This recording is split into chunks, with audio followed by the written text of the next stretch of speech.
Kyle reviewed. Like and subscribe. Hey guys, just finished watching The Flash, Season 6, Episode 5, Kiss Kiss, Breach Breach. This episode was interesting. It was interesting kind of following a little bit more on the Cisco side of the story and stuff.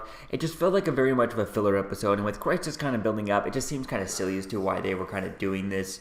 And having this kind of storyline, getting rid of a character and stuff, and I get the idea of how they were trying to do this stuff, but I just, it might have less twists and turns to stuff, but maybe just deal with the fact that, Gypsy's gone, and maybe make it the white antimatter, she got tracked down and she was left onto an Earth where an antimatter was going. They could have still had the same Echo storyline and reveal and all that stuff, but instead of actually having him kill her, having them kind of maybe he puts her onto a different Earth that he knew was going to get destroyed, and he locks her onto that Earth, and she's there, and she gets wiped away with the antimatter wall. I think that would have been an interesting way to doing this storyline, and then you also tie it into kind of the Crisis storyline. Whereas this, it just feels like there's no Crisis movement in this episode, so it doesn't feel like, it feels like a filler episode, because we don't do much with Ramsey Russo in this episode, and we do nothing at all with Crisis. Now, the only thing we do with Crisis is Joe and Nash. Or kind of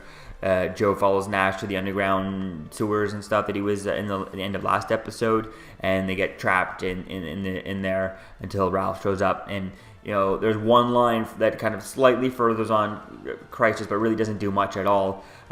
Is that Nash finds out that Joe knows of the monitor and stuff, and so that's going to be quite interesting to see as to where things going to go with that, to see how things kind of move on. Because we don't really learn anything about Nash and what his identity, how his connection is to the monitor, and is he tracking him? It seems like he's trying to hunt him down and stop the monitor or something like that, but we don't really know yet. We just know that he's trying to find the monitor. We still have no more movement onto what he's doing, this character from the last episode. Having the two characters locked together and stuck like that didn't really do anything to further on their relationships, to introduce us more information to this Nash character. We're still at the same spot. To this entire episode, nothing happened other than saying, yeah, they killed off Gypsy. Gypsy? That is his ex from a few episodes? Oh, okay.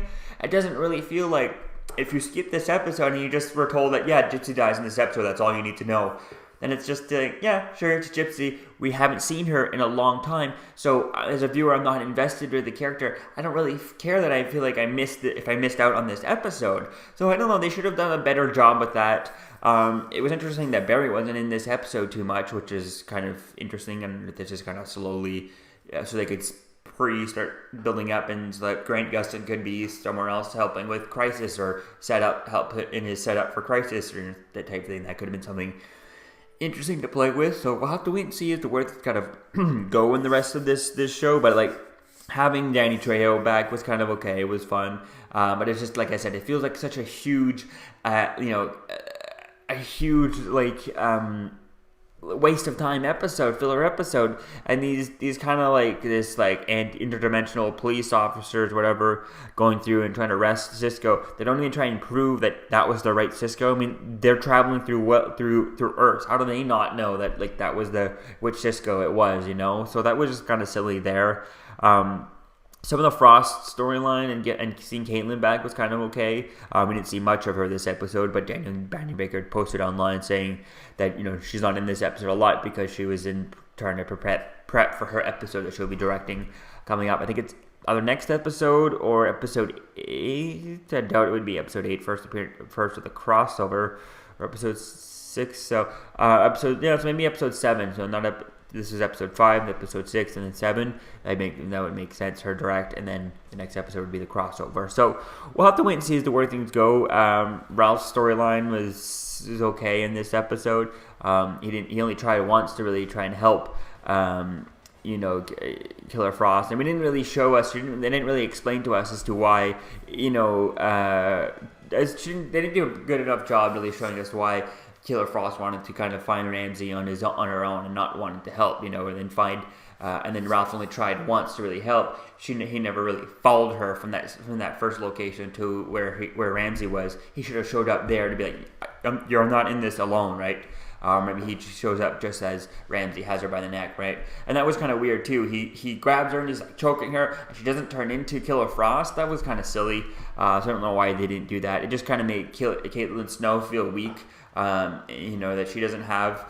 Kind of like she's the weak one, but Killer Frost is a strong one, but she can't just turn into, or like, before she had control of half of the powers as Caitlin Snow, so it would have been interesting to see that, or see her just be, not so just weak when he just like was choking her, It looked like he was only choking her with his regular hand and not his like power hand, so I don't know how much strength that there is in there, but I don't know, she should have turned into Killer Frost.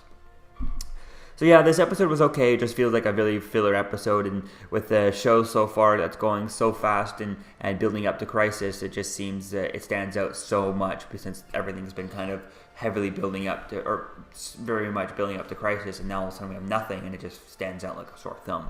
So let me know what you think, guys, in the comments below. I'll see you guys in the next video. Peace. Okay, Kyle has a YouTube channel called Kyle Reviewed. It's about Marvel and DC. I happen to know a little bit about DC since my initials are DC. All right, so if you like Kyle's interviews and videos and reviews and everything like that, then like and subscribe. If you don't like them, well, maybe you're just not a comic book fan.